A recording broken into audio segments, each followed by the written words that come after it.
রেজাউল। নাম কি আপনার? মুস্তাকিম। শুধু মুস্তাকিম? হ্যাঁ, মোহাম্মদ মুস্তাকিম আছেন। কি পরীক্ষা আসবে আপনার?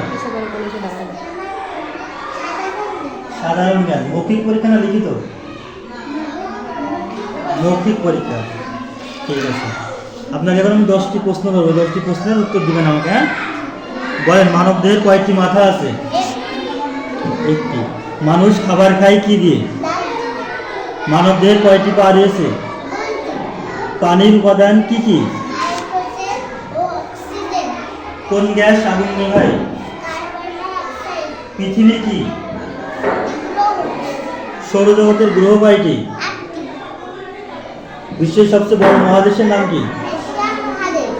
বিশ্বের ক্ষুদ্রতম দেশ কোনটি? ইসলাম শব্দের অর্থ কি?